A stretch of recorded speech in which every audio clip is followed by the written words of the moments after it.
वहीं जंग के बीच यूक्रेन को $700 मिलियन यानी भारतीय रुपयों में करीब 5,500 करोड़ के हथियार पैकेज देने पर रूस अमेरिका से भिड़ गया, क्योंकि खबर है कि यूक्रेन को जो हथियार दिए जाएंगे उनमें कई आधुनिक मिसाइलें और लंबी दूरी तक मार करने वाले घातक रॉकेट सिस्टम भी शामिल हैं, जिनकी जद में रूस आ जाएगा,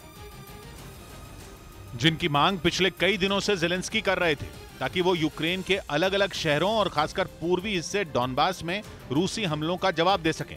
जहां इन दिनों रूस कब्जे के लिए सबसे बड़ी जंग लड़ रहा है और उससे मुकाबला करने के लिए ज़ेलेंस्की के सैनिकों के पास वैसे हथियार, मिसाइलें और रॉकेट की कमी है जिनकी मदद से वो लंबे वक्त तक अपनी जमीन बचा सकें। हालांकि अमेरिका ने यूक्रेन के लिए हथियार पैकेज की मंजूरी देने के साथ ही एक बड़ी शर्त भी रख दी है।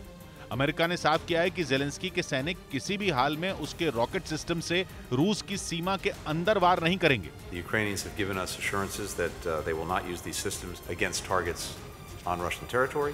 हालांकि पुतिन को अमेरिका के इस वादे पर भरोसा नहीं हो रहा है। शायद इसीलिए लंबी दूरी तक मार करने वाले हथियार देने के ऐलान के बाद रूस ने आरोप लगाया है कि अमेरिका इस जंग को जानबूझकर लंबा खींचना चाहता है। बताया गया कि अमेरिका कुछ वैसे हथियार भी यूक्रेन को देगा जिन्हें चलाने के लिए ज़ेलेंस्की के सैनिकों को ट्रेनिंग लेने की जरूरत पड़ सकती है। इस बीच खबर है कि यूक्रेन का पड़ोसी देश पोलैंड उसे रूस के खिलाफ जंग लड़ने के लिए घातक AHS स्क्रब नाम की तोप देगा, जिसे चलाने की ट्रेनिंग पोलैंड ने पहले ही यूक्रेन के सैनिकों को देनी शुरू कर दी है,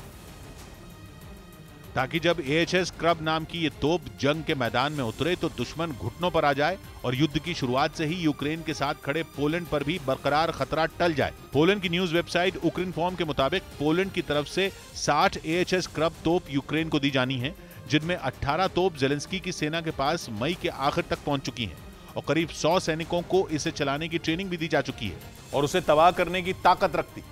हालांकि यूक्रेन और पोलैंड के बीच हुए इस समझौते को इसलिए भी खास माना जा रहा है कि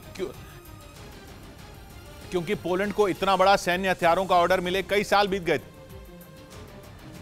खास बात यह कि इस पर पोलैंड का यूक्रेन से समझौता उस वक्त हुआ था जब ज़ेलेंस्की ने लंबी रेंज की फायरिंग करने वाले हथियार की बात सामने रखी थी। बताया गया कि AHS स्क्रब तोप 40 किलोमीटर की दूरी पर मौजूद दुश्मन पर मार कर सकती है और अब करीब 20 साल बाद जाकर 60 तोपों को यूक्रेन भेजने की ये डील हुई, जिसे पूरा करने में पोलैंड जुटा है। बताया जा रहा है कि इसके लिए दोनों देशों के बीच करीब $70 करोड़ यानी भारतीय रुपयों में 5,000 करोड़ से ज्यादा का समझौता हुआ, जिस पर पोलैंड का कहना है कि वो इसे आने वाले कुछ महीनों में पूरा कर देगा, जिसके बाद यूक्रेन पहला ऐसा देश बन जाएगा जिसे पोलैंड ने इस तरह के हथियार की सप्लाई की होगी।